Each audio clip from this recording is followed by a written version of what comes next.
નમસ્કાર દર્શક મિત્રો, હું આપની સાથે પ્રિયા નાયક. આપના પીએન ન્યૂઝમાં સ્વાગત છે. હમણાં થોડા સમયથી ખાડિયાના અતિ પૌરાણિક મંદિર, જે મહાદેવજીનું મંદિર છે, જેને હેરિટેજનું ટેગ પણ મળેલું છે, તેને લઈને વિવાદ ચાલી રહ્યો છે. ત્યારે આ શું છે સમગ્ર મામલો? કારણ કે તેમના જે માલિક છે તેમના દ્વારા તો કહેવામાં આવ્યું છે કે તેઓ જીર્ણોદ્ધારનું કામ શરૂ કરી દેશે અને ત્યારબાદ મંદિરને ખોલી દેવામાં આવશે. પરંતુ આ સમગ્ર મામલો ચાલુ થયો હતો રામદૂત ટ્રસ્ટ દ્વારા.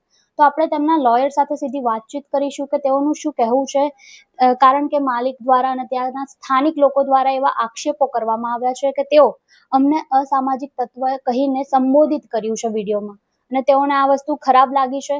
તો આપણે સીધી વાત કરીશું કે શું છે આ સમગ્ર મામલો.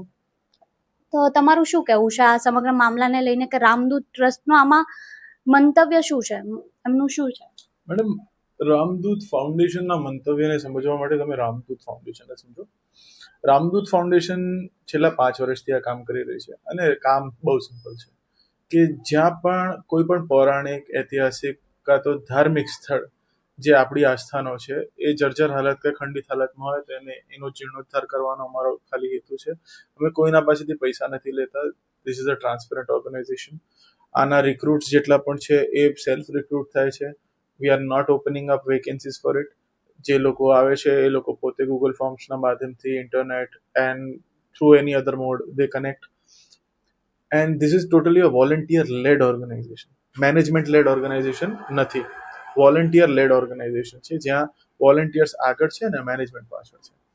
નાવ આપનો જે પ્રશ્ન હતો કે આ સંદર્ભમાં જ્યાં અસામાજિક તત્વ જે વિડીયો રામદૂત રિસ્ટોર ફાઉન્ડેશન પાસે હતો, ત્યાં અમારા વોલેન્ટિયર્સ આ સ્થળ ઉપર ખાલી તપાસ કરવા ગયા હતા કે ઓનર્સ કોણ છે, અને સ્થાનિક લોકો જોડે કોઓપરેશન માંગ્યું.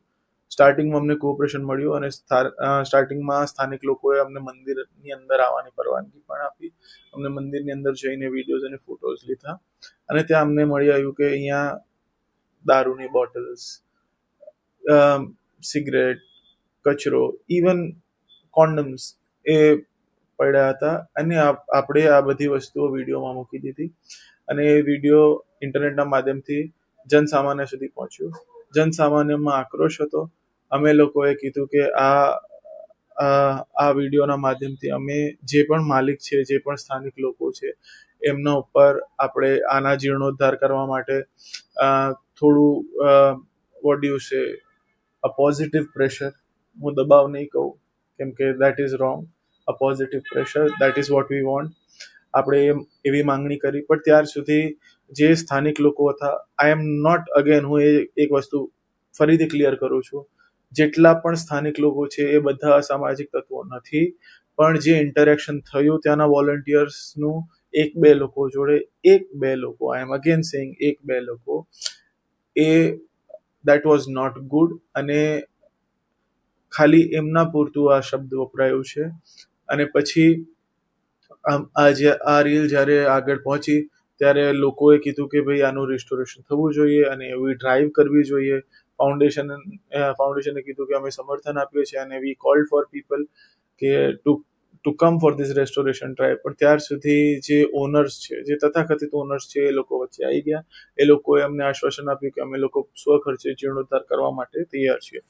પરંતુ અમે લોકો રામદૂત ફાઉન્ડેશનના વોલેન્ટિયર્સ અથવા જનસામાન્ય માટે મંદિરના દ્વાર અત્યારે નહીં ખોલીએ.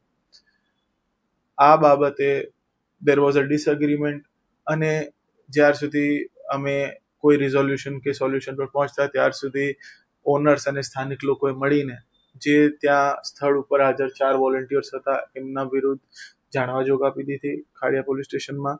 હવે એમાંથી 4માંથી 2 લોકો માઇનર્સ છે. અને રામદૂત રિસ્ટોર ફાઉન્ડેશનનું સૌથી પ્રાઇમ એજન્ડા એ જ છે કે ભગવાન પહેલા ભક્તને સાચવવો. એટલા માટે અમે લોકોએ પ્રોટેસ્ટ પાછું લઈ લીધું, અને બધા લોકોને એડવાઇસ આપી કે તમે પ્રોટેસ્ટમાં આવતા નહીં. ત્યાર સુધી અને બીજા જ દિવસે અમને એવી જાણ મળી કે જે ઓનર્સ છે એમને બહુ બધા ઇન્ટરવ્યૂઝ આપ્યા આપના ચેનલ ઉપર અને અન્ય ચેનલ ઉપર, અને ઘણી બધી વાતો કહી અને કરી જે they are without any evidences or any logic સમજો છો. સો આવા રૂમર્સને ક્લિયર આઉટ કરવા માટે હું આ ઇન્ટરવ્યૂ આપું છું, સો દેટ પીપલ, જે લોકો છે એ લોકોને ક્લેરિટી મળે કે ભાઈ ઇશ્યુ શું છે. માલિક દ્વારા એવું પણ કહેવામાં આવ્યું છે કે જે રામદૂતના લોકો આવેલા તેઓ તાળું તોડીને અંદર ઘૂસેલા છે, તેમની પરવાનગી પણ નથી લીધી, તેમજ તેમને જે દારૂની બોટલો બતાવી છે અને તેવું કીધું છે કે આ મુસ્લિમોએ કરેલું છે, વોટેવર એ લોકો દ્વારા એવા આરોપો લગાવવામાં આવ્યો છે કે એ લોકો બધું ખોટું બતાવી રહ્યા છે, ફેક વિડીયો છે તેઓનું એવું કહેવું છે. તેમજ એવો બીજો આરોપ એ છે કે જે વોલેન્ટિયર ત્યાં આવેલા હતા તેમને એ જ નથી ખબર કે આ જે મેઇન માણસ કોણ છે રામદૂતનો, એ લોકોને આઈડેન્ટિટી નથી ખબર, એમનો ચહેરો પણ નથી જોયેલો. તો તેને લઈને તમારું શું કહેવું છે? મેડમ, હવે હું આપને એક ઇશ્યુ કહું છું. ફોર એક્ઝામ્પલ, એક પ્રાઇમરી ઇશ્યુ છે કે મંદિરનો જીર્ણોદ્ધાર કેમ નથી થયો. એ બહુ પ્રેસિંગ ઇશ્યુ છે. મંદિરમાં દારૂની બોટલ પડી છે, મંદિરમાં કચરો છે, મંદિરમાં કોન્ડમના પેકેટ્સ છે. બટ હવે આનાથી બચવા માટે હું આને ટોટલી હિન્દુ વર્સિસ મુસ્લિમ કલર આપી દઉં. ઓકે, હું ટોટલી કહી દઉં કે અંદર જે 2 ટ્રક જેટલો કચરો જે મેં રિસ્ટોરેશન ડ્રાઈવમાં જે ઓનરે બહાર પોતે કાઢ્યો છે, આ 2 ટ્રક કચરો રામદૂત રિસ્ટોરના વોલેન્ટિયર્સ લઈ આવ્યા હતા એમની જોડે. So this is baseless. મારી એવી અપીલ છે કે અમે લોકો એક જ સમાજના 2 પક્ષો છીએ. આ ઈગો ઇશ્યુ છે, મિસકમ્યુનિકેશન ઇશ્યુ છે. બેસીને વાત કરીને, ચર્ચા કરીને આ વાતને પૂરી કરી દેવામાં આવવું જોઈએ. સેકન્ડલી, મારો અને ફાઉન્ડેશનનો મેઇન હેતુ શું છે કે મંદિર રિસ્ટોર થવો જોઈએ અને પબ્લિકલી દર્શન માટે ઓપન કરી દેવો જોઈએ. That's it. એના માટે આપણે બેસીને ચર્ચા કરીશું તો આઈ થિંક કોઈ પણ રિઝોલ્યુશન, કોઈ પણ સોલ્યુશન જલ્દી આવશે બહાર, રેધર દેન આવા બધા આક્ષેપ પ્રત્યાક્ષેપ મૂકવા માટે. So this is totally baseless. હું આની નિંદા કરું છું અને જે પણ લોકોએ આવા તમને સ્ટેટમેન્ટ્સ આપ્યા છે એમને ખાલી એવી હિદાયત આપું છું કે આ બધા ઉપર ફોકસ કરવાની જગ્યા, જો તમે 50 વર્ષ પહેલા રિસ્ટોરેશનનું કામ હાથમાં લઈ લીધું હોત તો મંદિરની આવી હાલત આજે ના થાય. પણ આમાં ફાઉન્ડેશન જે ચલાવે છે તે માણસ અહીંયા છે નહીં, તેમનું કહેવું એવું છે કે અગર એ સાચો છે તો પછી સામે કેમ ન થાવ, તો એ પોતાના લોકોને મોકલી રહ્યો છે તો પોતે આવે ને સામે. મેડમ, આ ફાઉન્ડેશન વિશે let me give you more clarity. આ એક પેન ઇન્ડિયા ફાઉન્ડેશન છે. ઓકે, પેન ઇન્ડિયા ફાઉન્ડેશનના અત્યારે 9 અલગ અલગ જગ્યાએ 6 રાજ્યોમાં આવા બધા કામ ચાલે છે. So it is not possible કે મેનેજમેન્ટના બધા લોકો સ્થળ ઉપર હાજર હોય. સેકન્ડલી, જે મેં વાત તમને પહેલા કીધી હતી કે આ this is a volunteer led programme. Okay, તો આવા જે બધા પ્રોગ્રામ્સ છે એમાં આગેવાની જે કરે છે એ પોતે વોલેન્ટિયર સ્વયંસેવકો કરતા હોય છે, પરંતુ મેનેજમેન્ટ આઈડેન્ટિફાય કરતી હોય છે કે મુદ્દાઓ શું છે, સ્પોટ્સ કયા છે, ક્યાં કામ કરવું છે, અને વોલેન્ટિયર્સ પોતાની જાતે. સો ધીસ ઇઝ મોર લાઈક કે તમે ડેડિકેટ કરો છો અઠવાડિયાના 2 કલાક સારા કામ માટે, એવું કામ છે અહીંયા. So at this point of time મેનેજમેન્ટને પોતે સ્થળ ઉપર હાજર રહેવાની આટલી જરૂર પડતી નથી. But this is a serious issue. That's why હું ઇન્ટરવ્યુ આપી રહ્યો છું. આપને એન્ડ દેટ્સ વાય મેનેજમેન્ટ તરફથી હું officially as a spokes person તમને આ કમ્યુનિકેટ કરી રહ્યો છું. યુઝ્યુઅલી મેનેજમેન્ટને આવવાની જરૂર પડતી નથી. માલિક દ્વારા એવું કહેવામાં આવ્યું છે કે શ્રાવણ મહિનાના પહેલા જ દિવસે એક દિવસ માટે ખોલવામાં આવશે, પરંતુ ભક્તો માટે નહીં. હજી સુધી કોઈ ક્લેરિફિકેશન આપવામાં નથી આવી કે ભક્તો માટે ક્યારે ખોલવામાં આવશે. તો તેના લઈને તમારું શું કહેવું છે? અગર તેઓ ભક્તો માટે નહીં ખોલે, તમારું મેઇન એજન્ડા એ છે કે લોકો માટે એ વસ્તુ ખુલવી જોઈએ, લોકો ત્યાં દર્શન કરવા આવવા જોઈએ, તો અગર એ નહીં કરે તો તમારું શું રહેશે? મેડમ, આ કન્સેન્સસ બિલ્ડિંગની એક્સરસાઇઝ છે. જે પણ ઓનર્સ છે, સ્થાનિક લોકો છે અને અમે લોકો છે. તો આજે હું આપને કહું છું કે હું 15 કિલોમીટર દૂર બેઠો છું એ મંદિરથી, બટ એ મંદિર જોડે જે મારી લાગણી છે અને જે મારો અટેચમેન્ટ છે, જે કનેક્શન છે, એ સમજવું પડશે ત્યાંના લોકોને. ત્યારે જ આપણી ધાર્મિક આસ્થા નો જે આખો પ્રશ્ન શું છે, પ્રશ્ન ઇઝ નોટ અબાઉટ ડિસ્ટન્સ કે ત્યાંના લોકલ મંદિરમાં આપણે જઈએ, કે પ્રશ્ન આસ્થાનો છે કે દેવ જ્યાં પણ વિરાજિત છે ત્યાં એ ખંડિત હાલતમાં ન હોવો જોઈએ. બીજી વસ્તુ, જે મનીષભાઈ જે ઓનર છે, I think he should take sufficient time, જેટલું ટાઈમ લે પરંતુ આ મંદિર અને મંદિરના અંદરના ભગવાન કોઈની પ્રાઇવેટ માલિકીના નથી, જમીન આપની પ્રાઇવેટ માલિકીની છે. તો એ આવો ભાવ રાખીને મંદિરના દ્વાર બધા લોકો માટે ખોલી દેવા જોઈએ.